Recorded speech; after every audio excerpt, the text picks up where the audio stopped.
Good morning, good afternoon, and welcome to today's Chief Learning Officer webinar, sponsored by Class Technologies.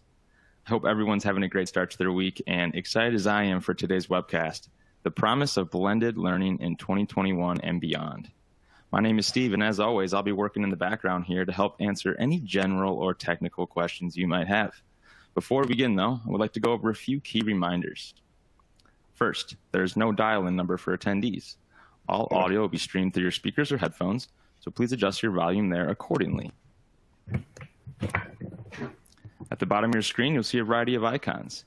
You will have access to all these tools throughout today's session, so please feel free to customize your console however you would like. Among these tools, we have the group chat, ask a question, and certifications. If you have any questions or experience any technical issues throughout this webcast today, please click on the purple icon marked Q&A, type the question in the box provided, and click Submit. If you have a technical question, the answer will appear here. Any content-related questions for our speakers today will be read throughout or at the end if time allows. The certification codes for this webinar will appear in the certification box located to the right of your slides once you have met the required watch time. You can download today's, oops, sorry about that. We don't have any slides to download today. I do apologize. Bear with us. Don't forget, though, you can chat with your fellow attendees by joining the live group chat. And finally, you will receive a link to the recording of this webinar in a follow-up email, so please allow at least 24 hours after the conclusion of the event before the information is sent. And now at this time, I would like to introduce our moderator for today's webcast. We have Ashley St. John, Chief Content Officer and Editor-in-Chief for Better Work Media Group. And with that, Ashley, go ahead and start us off. Thanks so much, Steve. Welcome, everyone, to today's discussion, The Promise of Blended Learning in 2021 and Beyond, the second in a four-part series sponsored by Class Technologies titled The Future-Focused Organization. Again, I'm Ashley St. John, Talent Management's Editor-in-Chief. We are so excited to kick off the conversation today, led by Chris Olson of Class Technologies, focused on the importance of selecting the right blended learning approach for your organization, excuse me, the benefits and challenges of implementing a blended learning program, and best practices for making that program engaging and effective. I don't want to take too much time away from the discussion, and we will be leaving some time for Q&A as well, so please be sure to share your questions with us as we go along. So without further ado, Chris, I'll pass the virtual mic over to you to introduce yourself and our speakers joining us today. Thank you so much. Yes, Chris Olson with Class, and so so happy to be here and connect with my colleagues and peers here. We're going to go through a lot, keep this interactive and conversational as much as we can. As Ashley mentioned, please send in your questions. We'd love to, get thoughts from the group as well, so to combine with my questions that I have at hand. So with us at Class, we provide a virtual learning platform for instructor-led training sessions. And so we've got a real vested interest in this topic at hand. So I'm going to introduce the rest of my peers here, and so bear with me. They're very accomplished, and so when you have this type of caliber of peers that are going to join today, so there's quite a few accolades I'm going to have to read off here. So just to give a bit of context, Jennifer Buchanan here has joined Walmart in 2015, and she's led the International Ethics, Compliance, and Global Anti-Corruption Training and Awareness team, and that was before taking on her current role leading in leadership, learning, and learning development for Sam's Club. And prior to that, with Walmart, Jennifer led the regulatory compliance training program at American Express and held training and staff positions for the Department of Defense at Ramstein Air Base in Germany, U.S. Central Command, U.S. Special Operations Command, and Department of Veteran Affairs. So she also holds a master's degree in education from the University of South Florida and a bachelor's degree from Florida State University. Jennifer has won numerous awards for her work in learning and development space. She is a Brandon Hall Award winner in 2018 and 2020 for Best Advanced in Compliance Training and Most Innovative Learning Program. She's also won LearnX Gold Award winner for 2020 for the Best Future Learning Model and Brandon Hall Award winner in 2021 for Best Learning Team. So that's just getting started. So Brian Clancy as well. I just want to introduce and kind of give context to his background. Brian brings extensive experience in the nonprofit for arts and education sectors to his role leading AARP's consumer care, learning, and performance improvement efforts. He's an expert in design thinking and learning science. He's done performance innovations, including the reimagination of the learning program, earning him the Brandon Hall Excellence in Learning Award category for blended learning. Seems like very opportune to have Brian on the call here with us today. And as well, he's also been involved in the quality oversight program for QI, having yielded significant gains in KPIs such as speed to proficiency and member acquisition retention rates. Brian also serves on AARP's Designing Recovery Experiences initiative and as a customer experience influencer within the organization. So his efforts were highlighted when AARP earned the 2020 Malcolm Baldrige National Quality Award, and he supported AARP's efforts and earned him the 2021 American Business Stevie Award for Most Valuable Nonprofit Response to Recent Crises. Brian has also thoroughly enjoyed his previous experiences presenting at the Servant Leadership Research Roundtable hosted by Regent University, and he's also participating in numerous other peer activities in the learning community. So without further ado, after that long list of accolades from my peers here, we're going to start diving in the conversation with the group here. So I have a list of prepared questions. And so first things I want to do just to start off with, as we're talking about blended learning, I want to have Jennifer and Brian give some context. So Jennifer, we'll start with you, and I'll repeat this question to you, Brian, but I just would hope that you would start by sharing about your organization and your roles at Sam's Club Walmart, and then how are your workforces currently operating today? Is it remote, in-person, hybrid? Are you experimenting new things and testing things out? We'd just love to get some background of where you're at today. Yeah, absolutely. Thank you, Chris, and thanks for having me. So I lead learning and development for Sam's Club, which is a division of Walmart. And we are the membership warehouse club solution for everyday living. And right now we have about 100,000 associates across 600 clubs in the US and Puerto Rico. And my remit is field learning and development. So it's everything in the field from how do I cut a ribeye to leadership development courses. And currently right now, our workforce in the field is 100% in person. Great. All right, Brian, I'll turn it over to you next. Sure. Thanks, Chris. Brian Clancy with AARP's Consumer Care, Learning and Performance Improvement. So we have both an internal influence as well as external. And internally, it's all the consumer-facing staff. And then externally, we oversee the learning, design and development, as well as the quality and the CSAT for all of the outsourced contact centers in the not-for-profit side of AARP. We are still remote. Our contact centers, two of them are absolutely virtual, always have been. And the third one was more of a hub and spoke. So they pivoted pretty quickly to remote operations. We design our learning to be used both in the virtual space as well as brick and mortar. So there was really no big shift for us. We are remote even as AARP employees. There might be a few people in the office, but for all intents and purposes, we are still working at home. Awesome. And not that anyone cares, but I'll throw mine in. We are 100% remote. So we gather in person from time to time for conferences, and with WeWork, we have a few hubs there as well ourselves, but we are a global 100% remote company, and so far enjoying all the benefits and flexibility that brings. But now I want to take it over to something else here. So in talking about blended learning, there's a lot of buzzwords and jargon that kind of floats in the L&D space, and so I think everyone's definitions of that might be a little bit different. And first, I'd love to kind of get your perspective around what blended learning means to you, and see if we can kind of like nail that down so we have some context, so that way we're kind of aligned in the audience and what they're hearing for what we're going to be speaking about. So Jennifer, I'll start with you again. So if you were to come up with the definition of blended learning, how would you articulate that? Yeah, so I mean, I think just like at the simplest, most basic level, I would just say blended learning is a mixture of learning methods, and it incorporates multiple modalities. I think we mostly it's in-person instruction, combined with some type of virtual instruction as well. But I think, with that being said, yeah, there's a lot of jargon that's used in a lot of different types of models, but I think it is really how it breaks down the walls of traditional training.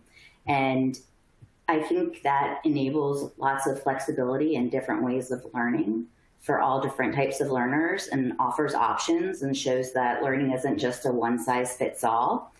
And it really allows learners to set the pace to learn how they want to learn on the path that they want to learn, and gives them the autonomy as they go throughout their learning journey. Excellent. Brian, anything you would add to that, and how you approach, defining blended learning and the components and elements within it? Yeah, sure. To build on what Jen said, we really defined it initially as async and sync. That async is that individual, self-paced. In some cases, learners get to choose, but even when they're assigned a course, say they're onboarding at the contact center, it's still a blended learning approach. There's a lot of self-paced learning, and then there's facilitation.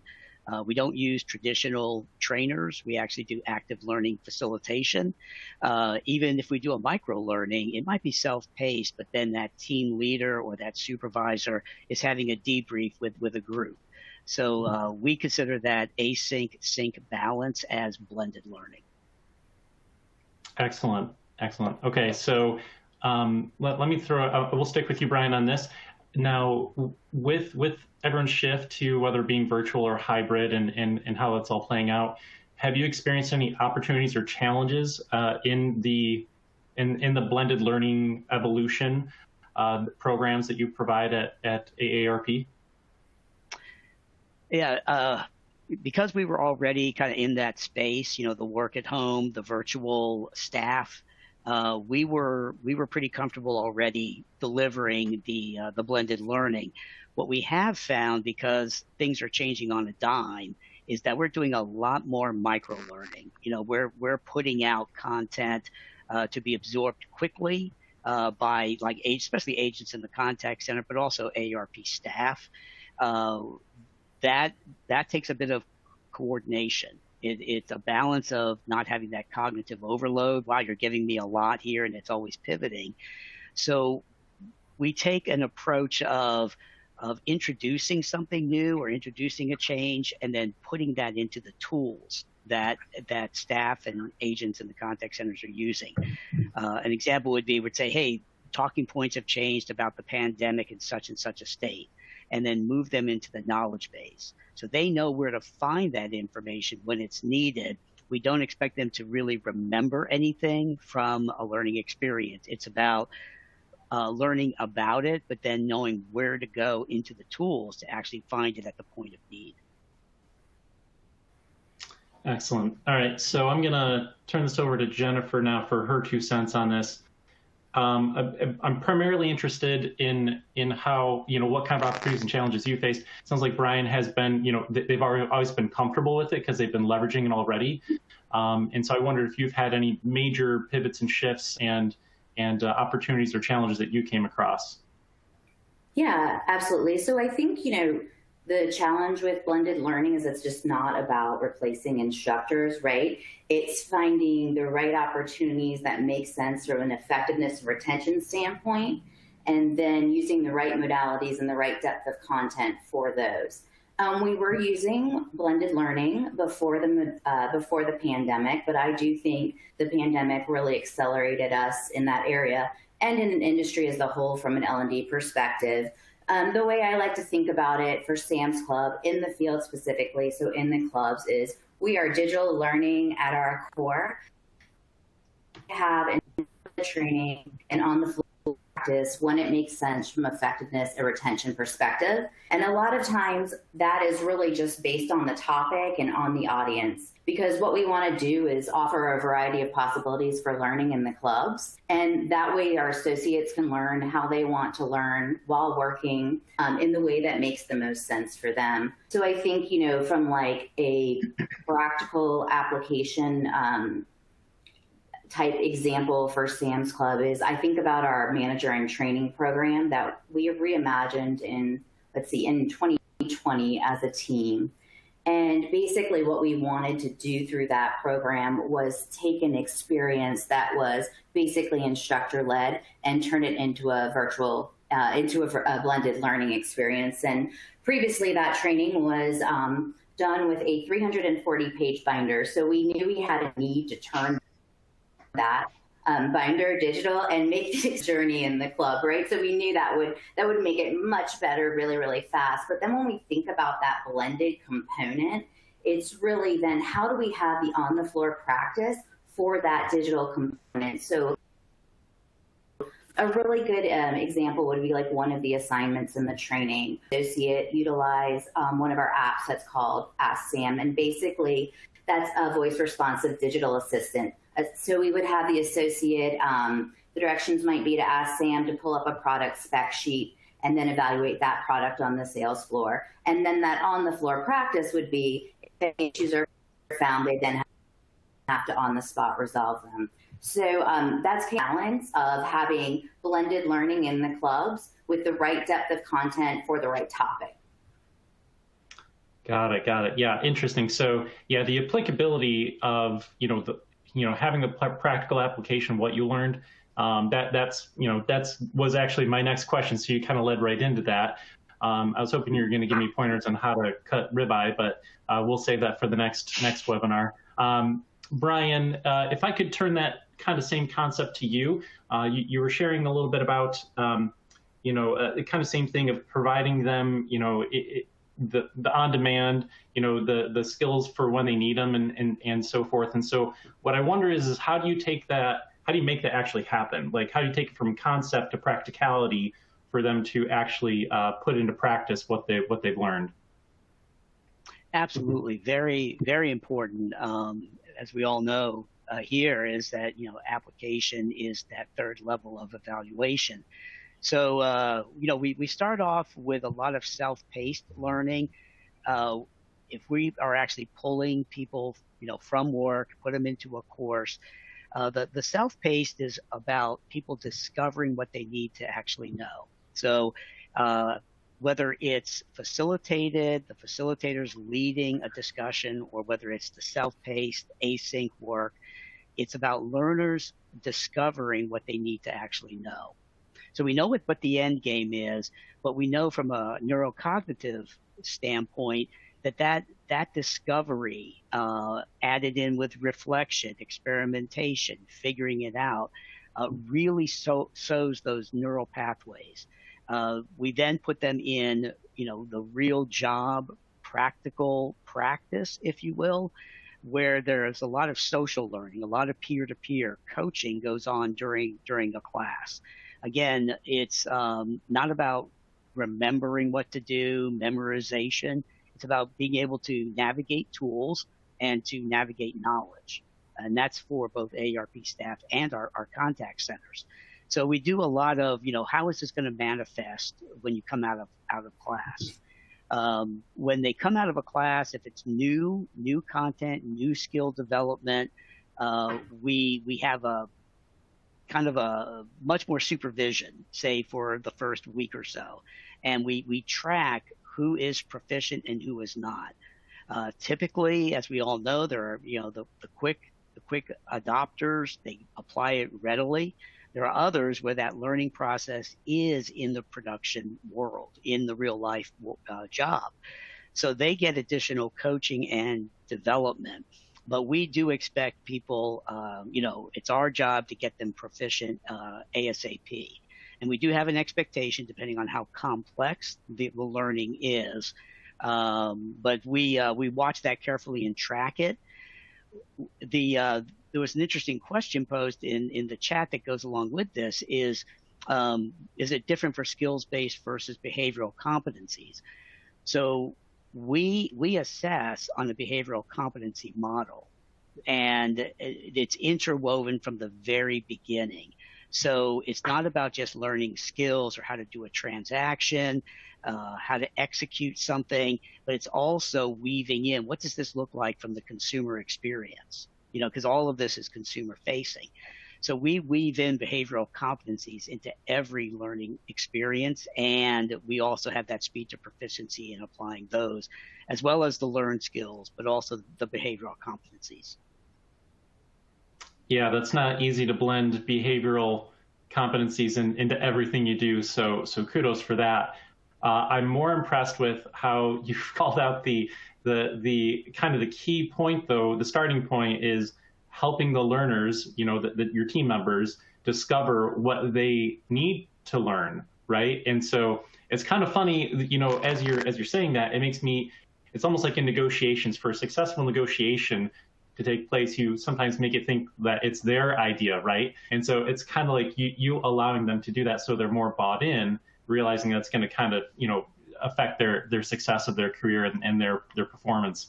So I like that a lot. I might have to steal that. So and now if I could turn this over to Jennifer, I have a question for you around the topics of blended learning and educating those that are your fellow executives in your C-suite.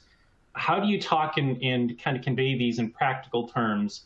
I don't like to try to say ROIs so much of this, but more so around just the financial impact, and how do you articulate that with your fellow executives at Sam's Club, Walmart? Yeah, I think that's a great question. And I agree with Brian, like I rate that the kind of the ultimate thing is that piece around that behavior change. But I think when you weave it into the conversation, another kind of lens to look through it as well that is quite convincing is it's just part of the holistic HR investment that you're making into your workforce, right? So part of that holistic investment is providing development opportunities for your teammates, right? Or for your associates. So that's just kind of a practical way to really frame it up. And really those learning journeys or experiences or career pathing or development that we're providing for the associates are ultimately driving that behavior change that Brian hit on, but also they help to increase tenure and reduce turnover. And I think, that little nugget right there is really impactful when paired with the behavior change. Yeah, it's funny. I was even thinking of, as you mentioned, your 300+ page, training manuals that probably just become giant paperweights. I bet just in printing costs alone, you're probably saving money there as well. So in making the shift to blended learning. So, but yeah, that resonates. I could see how that would be keeping it simple and practical for them to absorb and kind of put into terms that they can understand is key. Brian, anything that you would kind of add on to there for how you like to articulate in practical business terms with your fellow colleagues at AARP? Yeah, this is a great question. I like where Jen went with it. We have metrics, right? And certainly the turnover, say, in our contact center space, traditionally, industry-wide, it's pretty high, especially in the last 18, 20 months. So we've been able to create a pathway around behavioral competencies in that blended learning where they can aspire to move into more interesting and more complex work as they develop behavioral competencies. So the blended learning, it's not just in that class or with that facilitator, it's also with the supervisor or the team lead. So it's important for team leads, supervisors, to also understand how blended learning works. So they're actually facilitating learning and development, not just telling somebody what to do or you should have transacted this situation a certain way, but it's about facilitating learning. And as they acquire and excel at different behavioral competencies, they can tee up where they're going to advance next. So retention is incredibly important. You don't want people kind of coming in for a few months and leaving. The additional piece here is, we measure every learning experience based on how it impacts business metrics or the strategic dashboard. So we know the before and after. We know what the metric is, and we know how we want to move it, and we estimate what that impact is going to actually be. So we're able, leaders only care about levels 4 and 5, impact to business and ROI. So that's where we actually start when we start doing a briefing, is we say, what we're going to show you is how we move this metric from A into B. Now they're interested. How did you actually do that? Well, we went through this blended learning approach, and we can show it time and time again. Before we got the green light to even adopt this blended active learning approach, we had to prove out that we could increase sales. And we ran a pilot. We took low sales performers, the average, and the high. The low increased dramatically, the middle somewhat, and the high really didn't improve a whole lot because they were already high performers. So once we showed that there was a value add, we got the green light. And with every learning experience, we've been initiating that conversation with the C-suite to say, we moved a metric, one that's really important to you all, and would you like to know how we actually did it? So now they're happy, more than happy, to invest in additional enhancements to our learning approach, because they're confident that, it's not willy-nilly, it actually will have a business impact. So we always start the conversation at those levels 4 and 5 and work our way back to how we actually got there. Interesting. I like that. It's almost kind of taking an agile framework there, right? Where you're starting with something small, you pilot it, and then you grow it to scale from that point on. So you get that proof of concept and you get the buy-in for resources, investment, right? And so that's a great approach. I think that's kind of applicable because as I think of the broader audience, some organizations, depending on the size, don't have access to, say, a people analytics team where they can provide you all sorts of robust data metrics to point at to gain that. And so I think that is a really great practical and applicable way that really, no matter what size your organization is, you could start with a small pilot, demonstrate the proof of concept, and then grow with it from then on. So I really like that approach. So I've got another question coming up here, which kind of ties into some of this, but we've already kind of addressed it because it was my scripted question is supposed to be, what changes or improvements have you made on blended learning? But I think we touched on some of that. So I think what I'd like to do is kind of rephrase it a little bit. Instead of like changes or improvements, did you find any pleasant surprises where you found success and where things were a lot easier and it was, it was something that you didn't expect that came out of how you might have shifted to your blending learning programs in the wake of pandemic and shifting to virtual? Jennifer, were there any surprises for you into shifting into more of a blended learning programs at Walmart? Yeah, for sure. I think one of the bright spots was around the peer-to-peer learning component. I think, pre-pandemic, when we thought peer-to-peer learning, it was kind of always within the confines of the club you were in or where you were located. But the pandemic made us think bigger, right? It's how do you connect with associates across clubs across the United States, right? And suddenly it seemed more complex, but it actually wasn't. We were able to leverage Workplace, which is the business version of Facebook, for our classes and our cohorts, for associates to be able to connect and chat about learnings. So I think that was a really positive piece of it, was kind of that peer-to-peer component and really just amplifying it as we hadn't in the past. I also think a little bit with Zoom as well, because I know we are all getting Zoom fatigue, but just thinking of creative ways of how we could use Zoom differently. So perhaps, we do the skills check of the demonstration of cutting the ribeye or icing the cupcake over Zoom, as opposed to doing the formal class itself on Zoom and utilizing like a micro or nano video for that. So I think that was a bright spot as well. I think we also really started to lean in more on what I would call like prescriptive or more targeted training, and really thinking from the perspective of what we call like core versus position specific learning.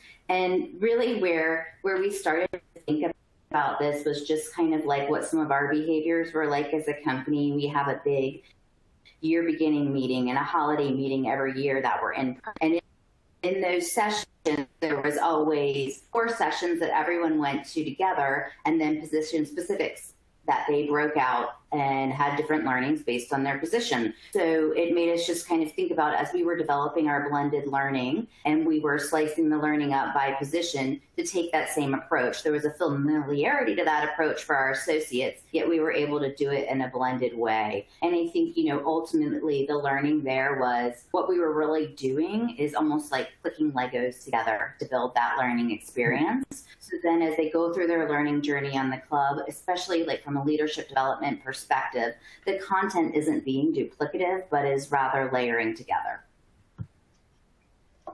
Interesting. Okay. I like that. So Brian, I'm going to turn over to you next, and because we're going to break for questions from the audience after this. But I want to just kind of check in with you to see if you've had any kind of pleasant surprises along the way, because I know you've been doing this, but did you discover any additional advantages to kind of build off of what Jennifer was sharing around going more blended, more virtual, in your learning programs?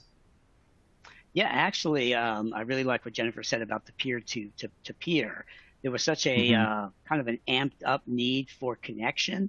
So even though our virtual contact centers excel at that, they have a lot, a couple of hundred work from home, agents, supporting the AARP accounts.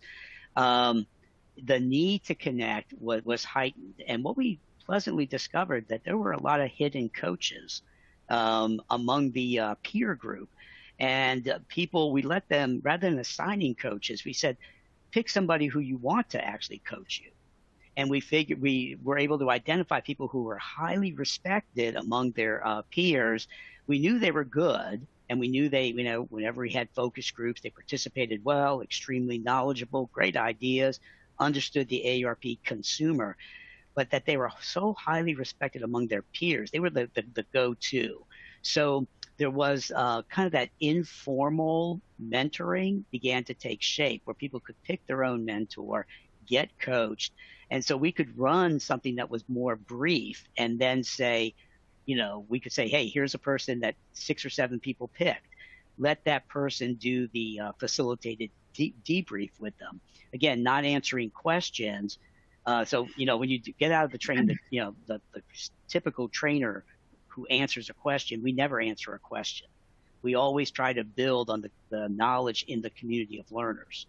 So we were able to train them up to facilitate learning. And these were just the regular agents on calls.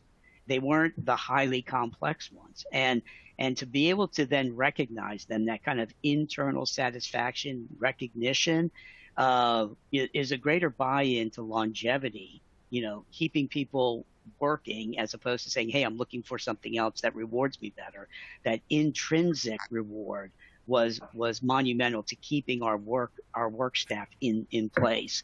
And peer-to-peer social learning, super helpful, as opposed to always that manager, the team lead, the supervisor. Sometimes it's the peer who gets the message across best.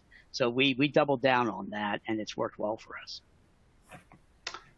I love that. But, when Jennifer first mentioned peer-to-peer, and to hear you echo that, it was kind of, of course, with what my organization does and why I joined is that, is to create those human connections. It's just funny, because I think there's a lot of stigma in the change that people are experiencing, when we shift from being in an office to being either hybrid or remote, and you often hear that is gone, that human connection, when actually it might have improved.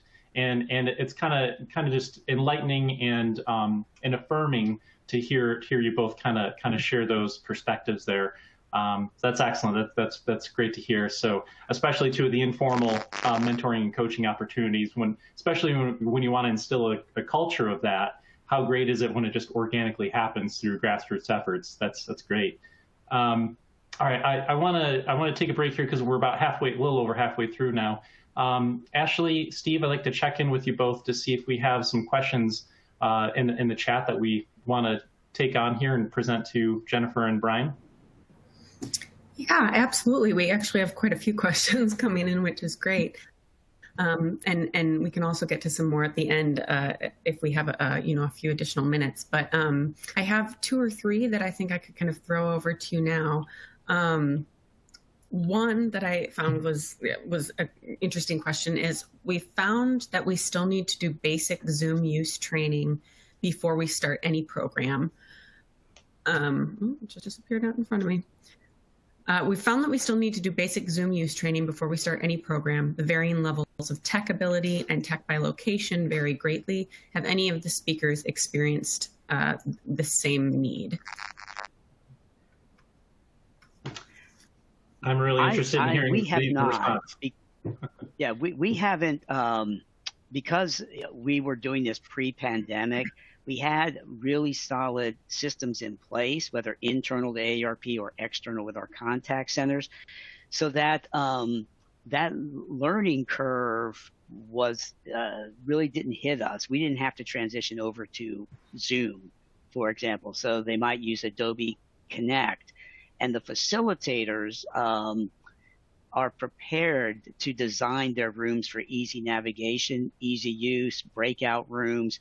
So one thing that we do advocate for kind of a distance learning, remote learning, is to have a producer like we have here, where the facilitator is really worried about facilitating, concerned about learners. If they're a technical or somebody needs help technically, that producer can slip over and help them without interrupting the flow of the class. So we advocate that there's always a technical producer for every class as well.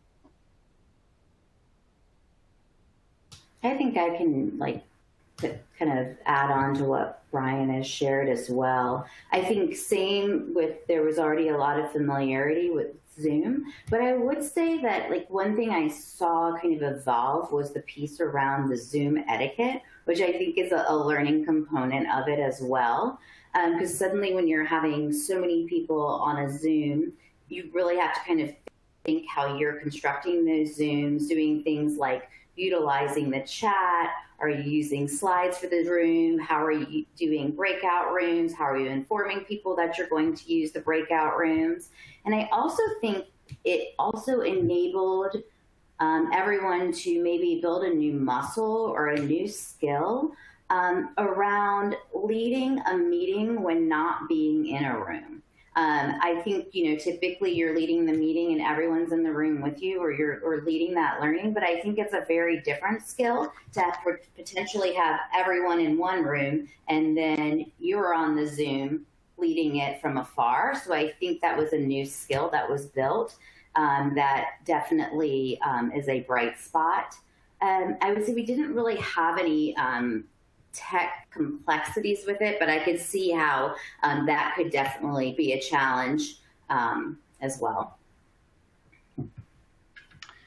And but before I take on the next question, I'd be remiss if I didn't kind of point out what class does for those that are that might be new to it. So we basically provide a virtual learning platform using Zoom. And so what we do is we use the Zoom infrastructure to be able to kind of solve for some of those pain points they might be experiencing. So if you're interested, feel free to check out class.com.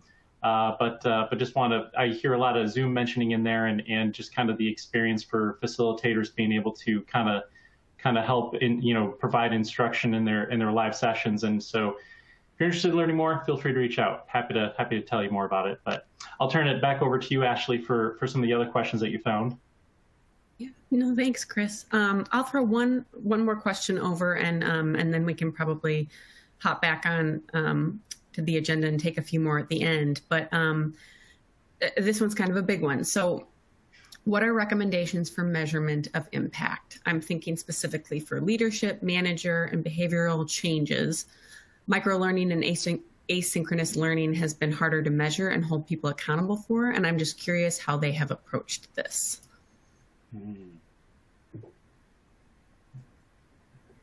I'm happy to dive in. We do a lot of this. Like I said earlier, that we measure everything, impact. So we've adopted a kind of a position of the business of learning. So if it's not measured, it doesn't matter. It's what a lot of people would agree with. Some things are nice to have, but really you can get down into a measurement. So leadership has measurements attached to it. Management does as well.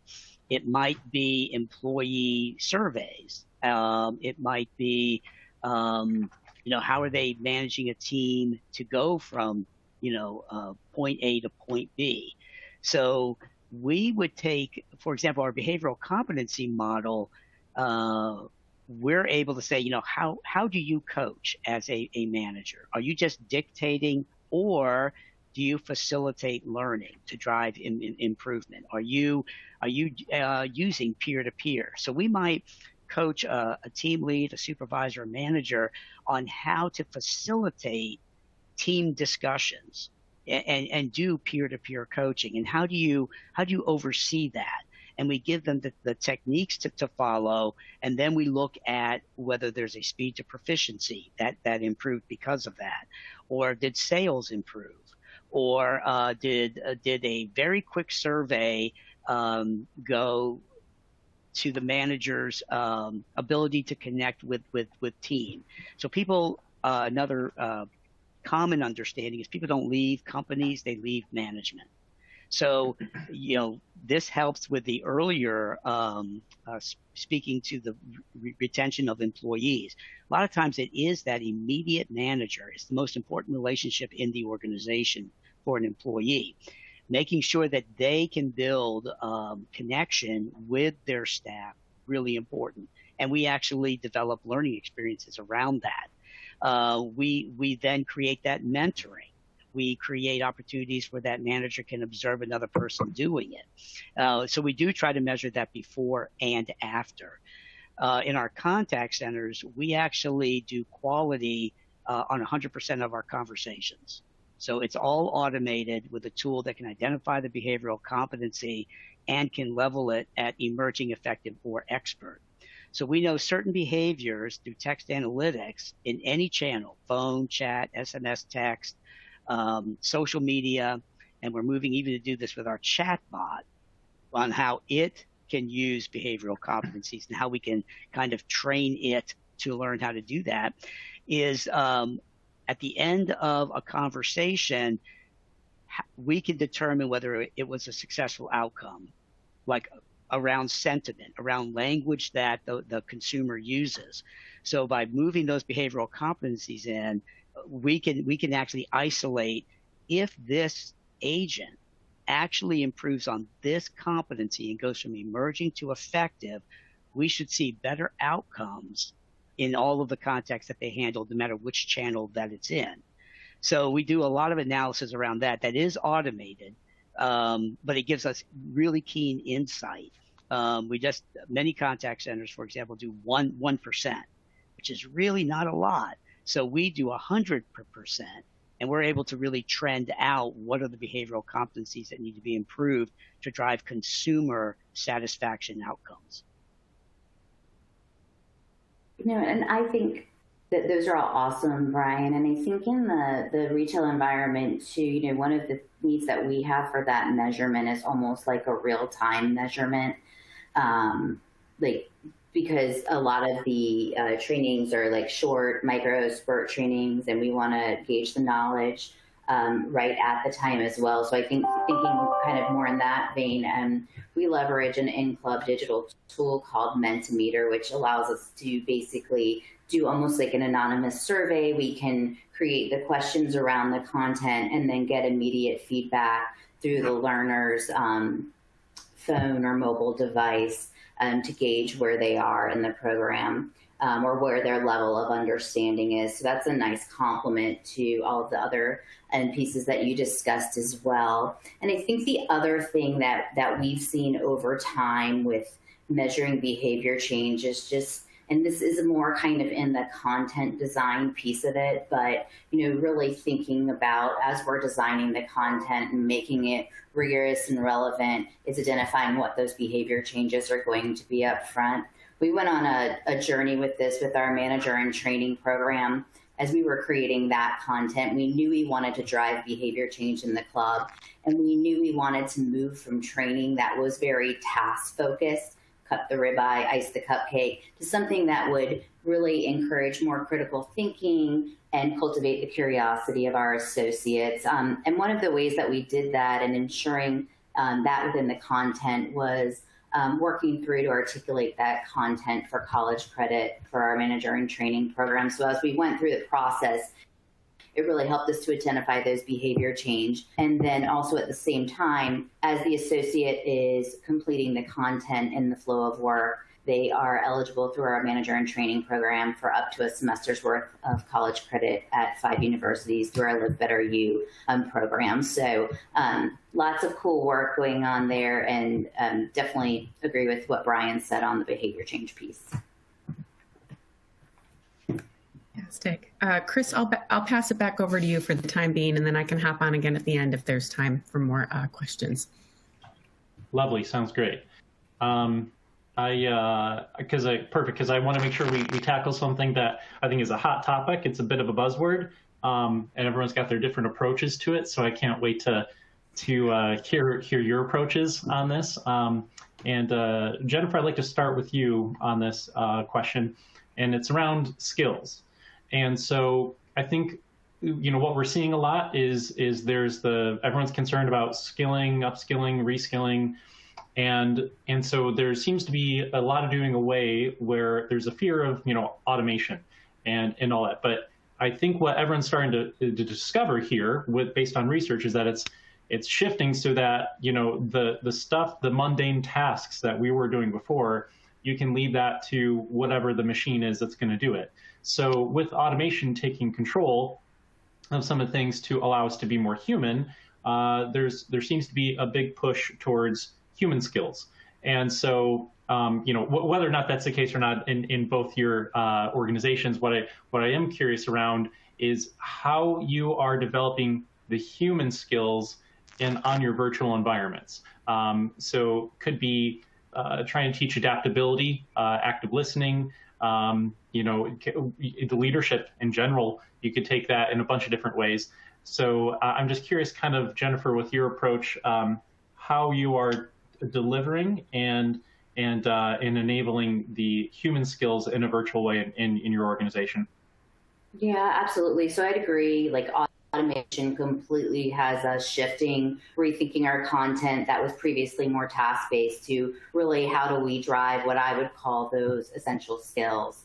And, in the club context, we think about it is how do we embody the spirit of empathy and care for our associates and our members? And that's demonstrated as we live our values through the club, right? So how do we integrate this into our training? Is a problem we're actually solving right now. So it's very timely that you're asking. And what we've found is that behavioral-based simulations have been a powerful training tool for us within the club for our different areas. So, I like to think about it as making it as close to the real world situation as possible through a simulation-based training or a scenario-based training. It's just sort of like a pilot goes in a flight simulator right before they go out and fly. So it's that same concept. But what it also does is it helps for the learner to be put in someone else's shoes, especially in this area where we're thinking about embodying empathy and care in a customer service environment. A lot of the training is written from the point of view of you as the learner, not putting yourself in the mirror or in the customer's shoes. And that's where we use that behavior, because we actually kind of switch switch your role so that you can put yourself in the other person's shoes and then think critically about that. And that's really taking on a different point of view and helping the associate to build a different muscle. The other thing that I would say, just kind of thinking about that piece around automation and kind of rethinking how we develop content, I would say it's a lot about contextualization and curation of content at this point in time. Really thinking through not just giving someone a black hole of learning, but really pointing them to the right information at the right time. So if we're talking about a specific leadership topic in a communication, then you're pointing them to that specific learning path instead of just offering them something with thousands of topics. I think that really gives them the learning at the right moment, and then reinforcing that through at the right times in the club through nudges. And the other piece I would say that's been key for us is just, tagging and meta tagging the content, so you can do all of that organization and that contextualization and curation. That's just a big lift in the beginning, but worth it in the long run. I was actually going to follow up the question with how are you doing that to allow them to find what they need to find, right? So tagging, meta tagging, and so for the simulation based training that you provide, is that something that you create in-house, or are you using third parties like Immersion or Striver that do virtual reality type simulation trainings? Yeah, we utilize a platform, but we actually do the creation of the content in-house, right? Because that enables us to, for example, take pictures of the club so it looks as real life as possible. And then the associate is able to complete it on their mobile device or iPad. Got it. Makes sense. Okay, Brian, same question over to you.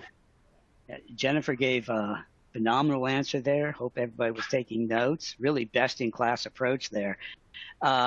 We kind of do that a lot of what Jennifer mentioned. We know that consumer success, we have behavioral competencies that I've referenced a lot here, like personality flexing is really consumer oriented. When we're dealing with a person, you don't know if they're coming in, hot and angry, or whether they're kind of easygoing. They just have some questions, or something didn't work well. Maybe it's too many mailings. Maybe they thought they already paid on their account. But we really develop those who deal with the consumer base for AARP to be very focused on the consumer. So personality flexing, acknowledgement, positive language. The most important thing to a consumer is resolve that issue, but these behaviors around it build connection. We also consider consumers to be, at AARP, it's consumers are colleagues. So we have AARP consumer commitment standards. There are 5 of them, and the behavioral competencies fuel those. So within the organization, where we are educating, we are empowering our colleagues. We do this with our outsourced contact centers as well. So they actually live the expectations. They are the consumer of our learning content. And then when they go to do their role plays, we use the simulation approach as well, where they're kind of one-on-one in the simulation. Then they go to peer-to-peer, where they play the consumer and the agent, and then there's an observer who's providing guidance and feedback. So there's like a triad approach. Again, social learning, peer-to-peer, and then we broaden it to a larger audience. And we do rely on the communities of learners. We then replicate that in the production environment. If they need help, they can post a question, and a peer could answer that question, or the supervisor could. So we really emphasize key behavioral competencies that are consumer facing in order to drive great consumer outcomes. But we do a lot with the simulation. We don't want to have them dealing with members or potential members of AARP cold. So we need to immerse them as much as possible, prior to getting out there. And we do everything from the angry consumer to the easygoing one. So it's like they've heard it before. We also use kind of a war stories in our learning approach, where people who have been excellent at the job are do video interviews. So that's embedded into the learning, saying, hey, I've been where you are now. Here are the best tips I use when I get out to deal with a consumer, if it's in the contact center especially. So they get kind of that inside scoop on how do I best handle this. So again, it's peer-to-peer, but it's done through video. And then they can go and practice and use those particular tips. And all of those are aligned with those behavioral competencies. I want to dig in on something around that as well. So as you mentioned, a lot of elements between, internal, external. And so, in the effort of kind of disproving myths around, ageism and generational bias, I would love your perspective too, if you could kind of illuminate us with digital transformation and digital adoption of tools for those, because with AARP, your client base is 50 plus, 50 and above, and so I'm curious how digital adoption, transformation, digital literacy kind of translates in how effective it is with your client base. Fantastic question. This is something that we focus a great deal on. So we equip our agents where somebody will actually call. They're on our website and they're going, yeah, I can't change the password, or I'm getting an error message of some kind. I'm not sure where I need to navigate to. And they may not even say navigate to. They're just like, I don't know what I should be doing. So we heard from, we bring our agents in and do a lot of focus groups. And we then act on those things. We tell them, you're the solution. Raise the issues. We do this in our knowledge base where they can give us feedback and say, yeah, this is good, but I heard a kind of a related question that's not covered here. So they take the responsibility of owning the knowledge articles, the knowledge base. The knowledge base faces internal to the contact centers and external to the consumers of AARP. So they're seeing the same exact content, and it's worded in the consumer's voice. So when they hear the consumer on the phone ask a question, they just type literally that question in, and it usually brings up the right article specific to that particular question. They also said, I'm pretty good at telling somebody over the phone how to navigate. But they said, I wish I could actually see their screen. So we pivoted, quickly implemented a co-browse function where somebody who calls us, who's on our website, can ask the question. We direct them on how to initiate a co-browse session. So now the agent can see the screen, cannot enter any information in it, doesn't take over the person's computer. But they have found that this co-browse functionality where they can coach exactly where the person is pointing, and they can tell them, nope, you're move your cursor a little bit over to the right. Now click. So we actually, it's some of our consumer commitment standards are educate and empower. That's what consumers have told us. We want AARP to be a wise friend. Educate me and empower me to act on my own. So we really hire in our contact centers, we really want people who are comfortable in that space, that want to coach and teach so that others can learn. And earlier I said we do that in our learning experiences. We do it on peer-to-peer in the production environment, and we do it with our members as well. So they're pretty well vested in how to coach accordingly. Interesting. So not to put words in your mouth, but it almost sounds like the technology is enabling and even empowering it a little bit, even your client base through these digital means. 100%. They love dealing with our chatbot once they get introduced to it, and the chatbot serves up the article, and we have a lot of step-by-steps and videos. And if the person prefers to watch a video, they can watch a video.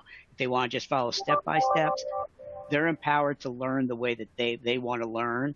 And then they can go in and do all the account updates that they want, change their address, add another person onto the membership.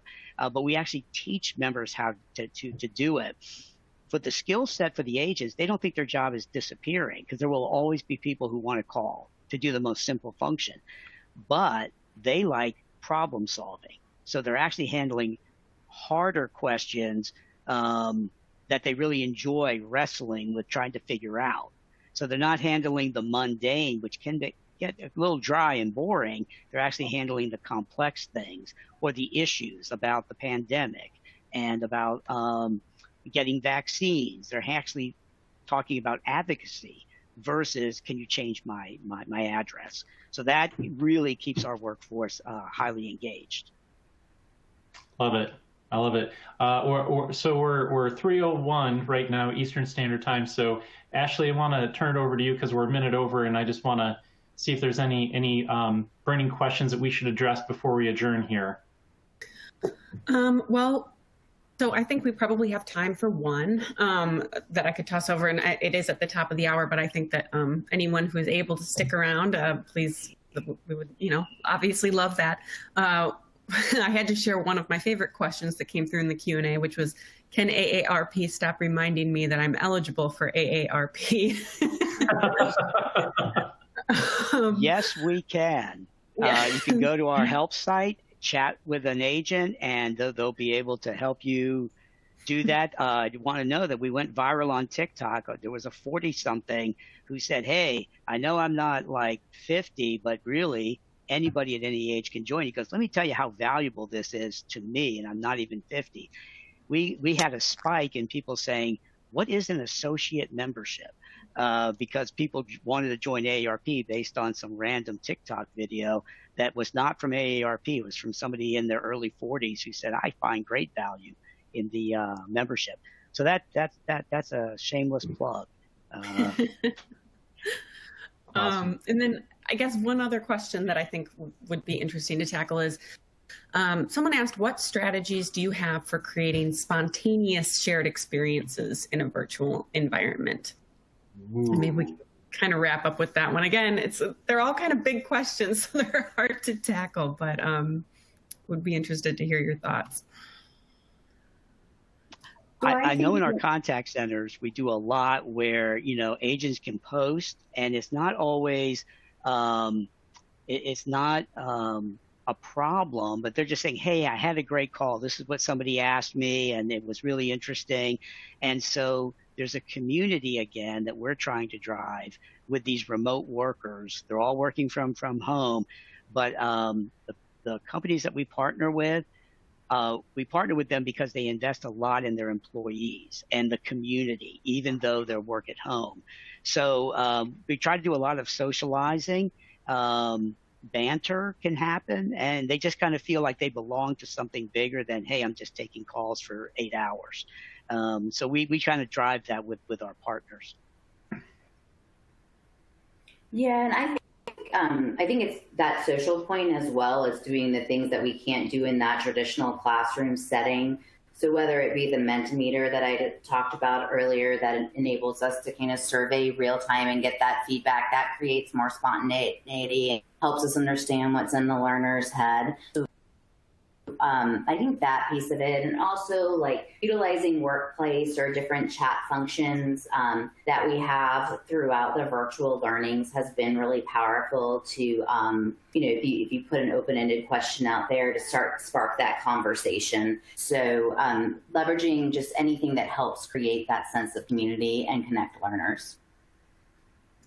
Yeah, and our experience, just real quick to build off of that, just because it's kind of our space as well, is that it really all lives in the breakout rooms where we're all collaborating, and so that's really where you're going to experience a lot of that. But sometimes when you're doing the Brady Bunch view in Zoom or whatever, you could do things where you can actually like, all right, everyone, turn off your camera or turn on your camera when you pose like questions where people can kind of get to know each other based off of that. So there's kind of just simple kind of free things if you just go with like a basic way to try to learn from each other about their past experiences and kind of share with things that they might have worked through, and then you could take that and then highlight have them present and highlight based off of whatever it is as you learn in the spontaneous environment of finding out, who's done what and who's experienced what and who has knowledge on whatever topic. So kind of basic but simple, but seems to work pretty effectively. Fantastic. Well, I think we're just about out of time. The hour always seems to fly by. But I just want to say thanks to everyone for joining us today, and a special thank you to Chris, Jen, Brian for your discussion this afternoon. We invite you all to join us for the next webinar in this series. It's titled Reskilling and Upskilling in a Hybrid World, which will take place Tuesday, October 12th at 2 p.m. Eastern Time. On behalf of Talent Management, I wish everyone a safe and productive week ahead, and we look forward to seeing you soon. And Steve, I'll give it over to you to wrap it up. Thank you so much, Ashley. I really appreciate that. I want to thank all the speakers as well for taking this time to present all this great information with us. We really do appreciate it. I want to go ahead and thank the audience for joining in and to continue to support our Chief Learning Officer webinars. And just like Ashley said, be sure to check out Part 3 of this series happening Tuesday, October 12th, 2 p.m. Eastern, 11 a.m. Pacific. Last but not least, I want to go ahead and thank our good friends over at Class Technologies for sponsoring today's event. This concludes today's webcast, everybody. Stay safe. Have a great day. Thank you. Thank you.